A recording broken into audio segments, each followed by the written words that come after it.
Welcome to the Dental Marketing Podcast, a podcast that helps dentists win in the online world of modern-day marketing.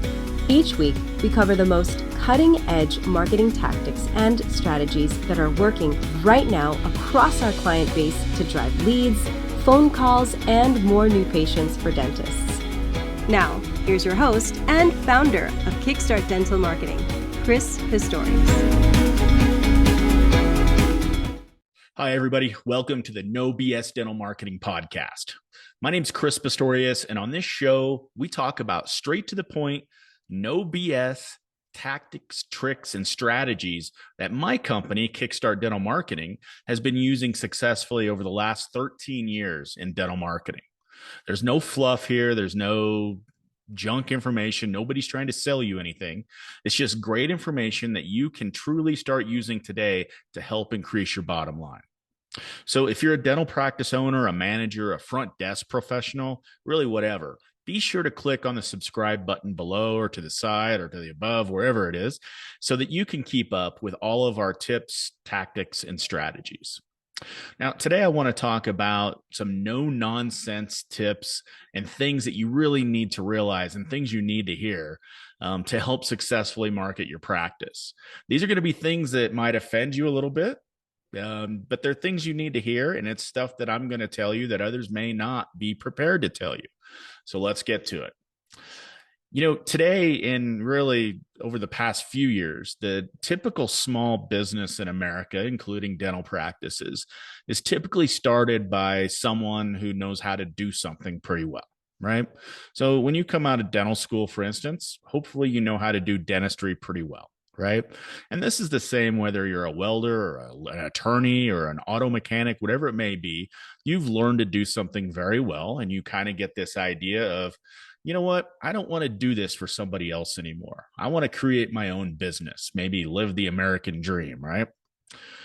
Well, unfortunately, the thing that you do well typically is not being able to market a business. And that's why we see an alarming rate of small and medium-sized businesses in America fail.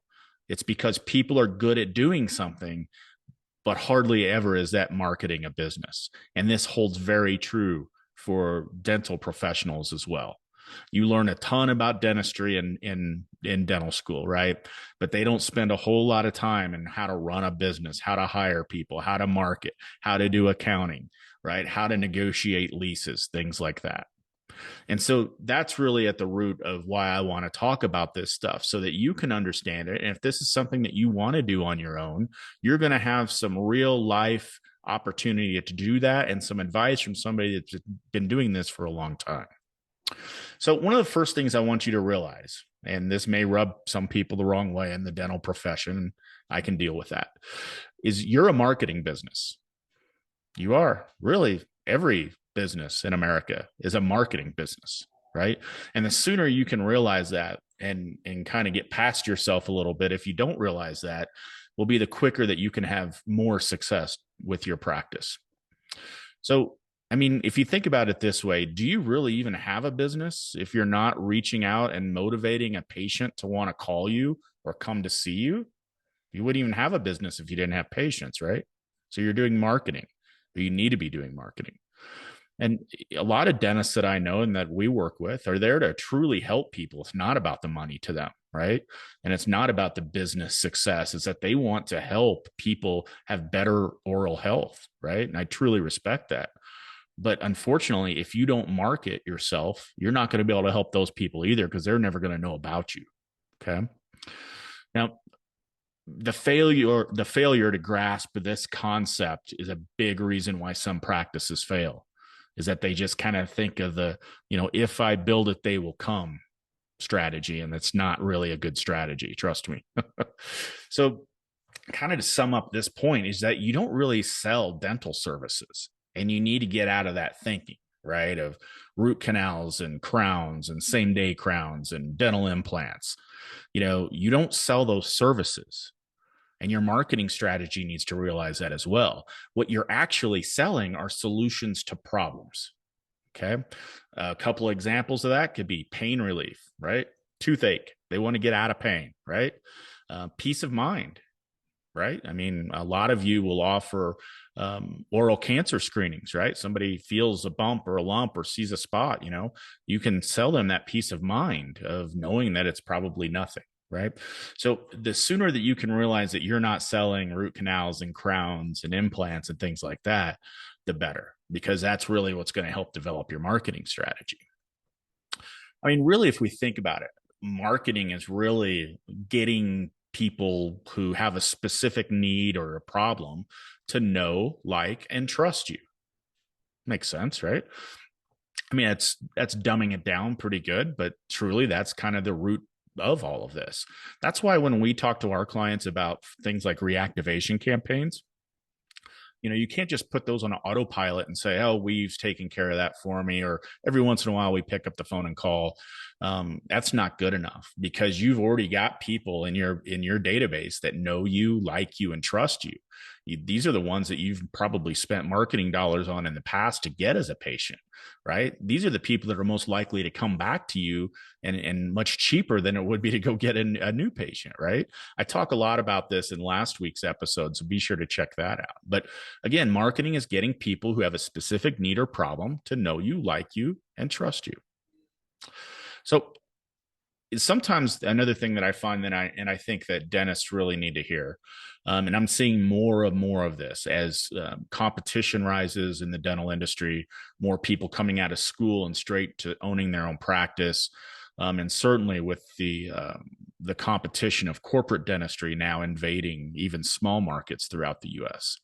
I see that instead of some established dentists grasping really the idea of simple marketing concepts like what I've talked about previously in this podcast and what I'm going to talk about later, is that they'll do something that I call ostrich marketing.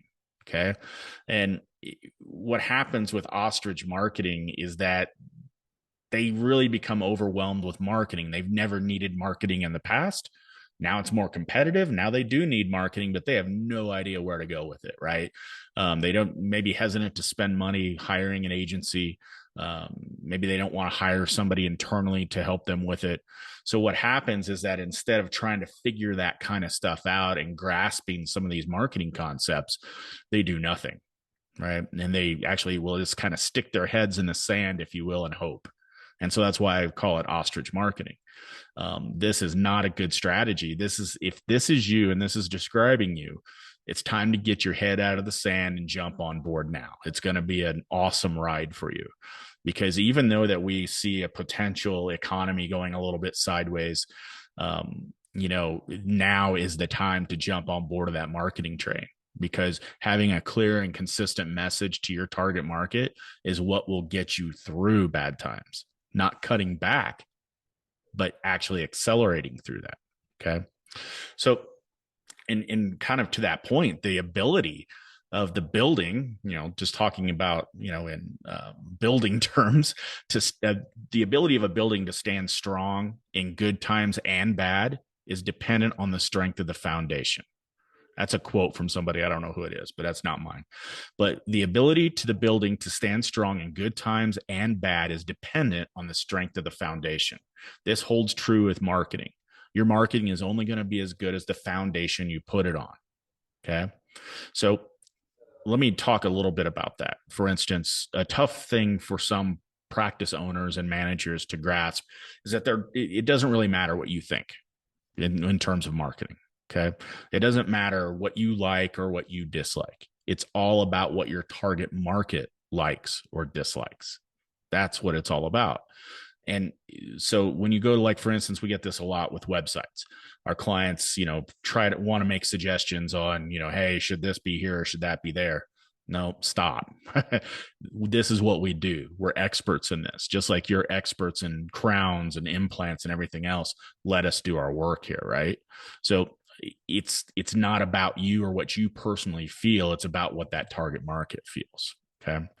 So another thing that you really need to grasp with this marketing stuff and building a strong foundation for marketing is that you've got to find a way to be unique, right? A dentist can't just be a dentist. you could well be in a market with 100 other dentists within a 20-mile radius of you, if not closer. Okay. You've got to figure out a way to train your front desk personnel and everybody in the business. We'll talk about that in a second, on what your unique selling proposition is, your USP. Because if you can't clearly demonstrate why you're different from somebody else, then you have to start competing with price. Okay. And price is nowhere that you want to compete as a dental practice. Okay. I can promise you this, because there's always going to be somebody willing to go out of business faster than you, right? Kind of harsh and to the point, but it's the truth. So your uniqueness, something unique about you, it has to be powerful. It has to be intentional, and so when we start marketing campaigns for dentists, this is where we start. We start with determining who your dream patient is. I did another podcast all about this a few weeks ago. Check it out. So find out who your patient avatar is, who your dream patient is, and then find out what makes you unique to them. And then that's the foundation of your marketing campaign. So your building, in good and bad, will always stay strong. Okay. Are you looking to grow your practice but are a little unclear on what the best way is? Let us help you out. We have over 13 years of experience in helping practices just like yours increase new patient growth. Just go to kickstartdental.com and sign up for a free strategy session where we will give you some great insights on how to take your practice to the next level.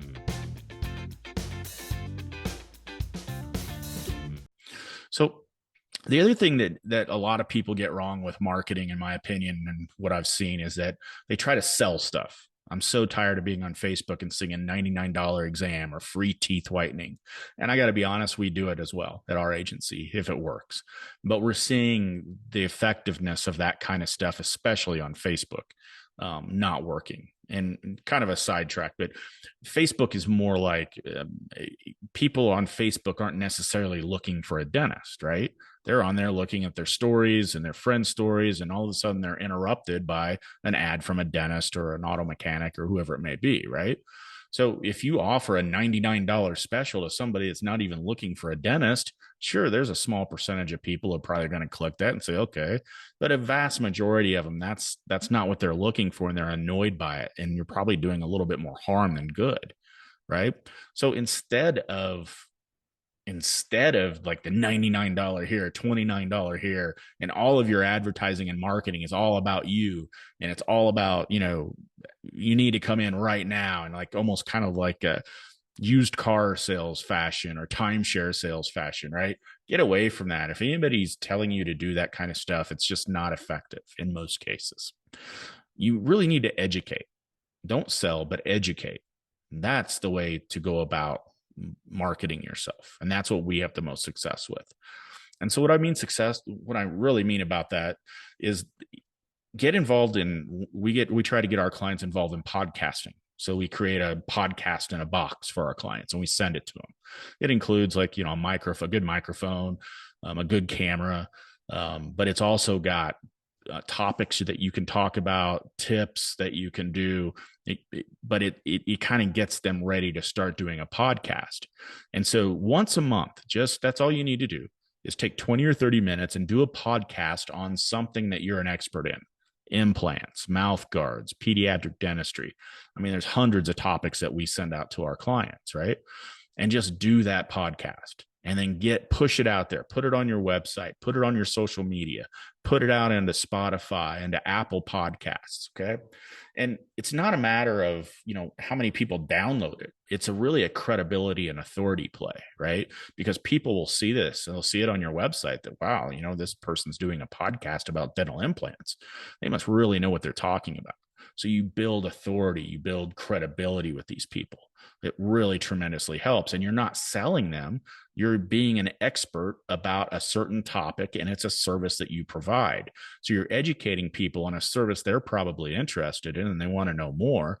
Who better to tell them about it than the actual doctor themselves that's going to be performing that particular procedure? Makes sense, right? Another great way to do this is ebooks. Write short books on different topics and then put those on your website to give to people. All they have to do is fill out a form, name, phone number. email address, right? They fill that out and they get a free ebook about implants, the top 10 things that you need to know about implants before you decide to get implants, right? So something like that. Ebooks are a great way to go about building credibility and authority.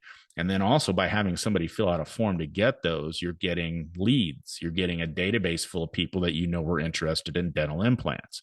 But you can do this for all kinds of topics: teeth whitening, veneers, whatever it may be. And you put those on those specific service pages of your website.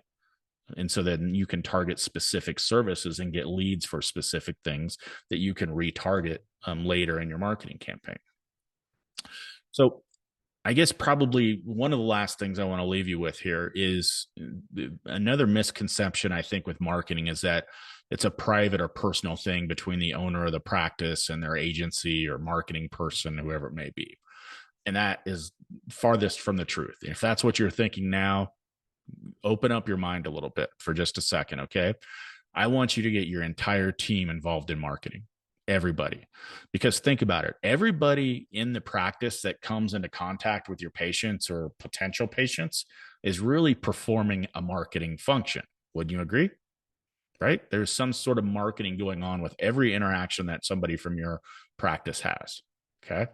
So not just the owner of the practice or the manager or even just the front desk person needs to understand the marketing and your unique selling proposition and who your dream patients are, right? The whole team needs to know this, everybody involved. And another bonus tip here is that once you involve the whole team in your marketing and understanding what the strategy is and what your views are and what where you want to be in 3, 5, 10 years, the more you involve those people in that, the more they're going to feel involved and they're going to be more loyal to you and they're going to stay longer and they're going to feel like they're really part of a team. Okay. So start involving everybody into your marketing. One way to do this, and we have our clients do this sometimes, is create a marketing roundtable. And maybe you meet once a week as a team, kind of an all hands meeting, everybody you want involved in marketing, and you talk about what your strategy is. You talk about what's working. You get the front desk feedback on maybe what's not working, right? You discover trends and things like that. Okay. And front desk, man, I can't talk more strongly about the front desk. They are really the bread and butter of marketing campaigns, because whether you spend $1,000 a month in marketing or $20,000 a month, it's really going to come down to how great that front desk person is or whoever's handling those incoming calls and incoming leads. Okay. So you've got to make sure you're continually training them. Don't just send them through a training course 10 years ago and think all's good, because things change rapidly. Right. And so typically we put our clients through our own front desk training program that we have online. It teaches them all about a front desk, but it also teaches them specifically about how to talk to potential new patients about your unique selling proposition, things like that.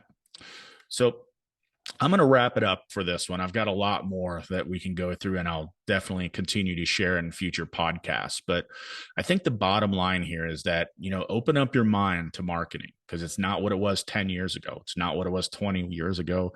And heck, it's not even what it was a year ago, right? It's constantly changing. Strategies change. You have to have the ability to adjust, adapt, and overcome. Okay. So open up your minds. I promise you, these things that I've been talking about are actively working in the market right now, and all different size of practices and all different kinds of specialties. So open your mind a little bit, start doing some of these things. These are things that you can start doing today to really have a dramatic impact on the bottom line of your practice. So as always, my name's Chris Pistorius. I'm the owner of Kickstart Dental Marketing. We are an agency that does a lot of the stuff that we just talked about for dental practices that don't want to have to do it themselves. Right. So if you have some interest in wanting to maybe get some help, or if you just want some free advice from me, just go to our website, kickstartdental.com. There's a free strategy session button right at the top.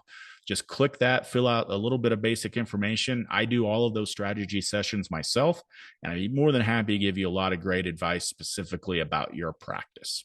And don't forget to subscribe to this so that you can be alerted when I deliver brand new podcasts for you. So this has been the No BS Dental Marketing Podcast. Thanks so much for tuning in, and I look forward to seeing you next time. Thanks for joining us this week on the Dental Marketing Podcast. Make sure to visit our website, www.kickstartdental.com/podcast, where you can subscribe to the show in iTunes, Spotify, or via RSS, so you'll never miss a show. While you're at it, if you found value in the show, we'd appreciate a rating on iTunes. Or if you'd simply tell a friend about the show, that would help us out too. If you are ready to grow your practice, then you might want to schedule a free strategy session with us. Just go to kickstartdental.com and click the free strategy session button and give us 15 minutes of your time to change your practice forever. Be sure to tune in next week for our next episode. And thanks for listening to the Dental Marketing Podcast by Kickstart Dental Marketing, where dentists go to win online.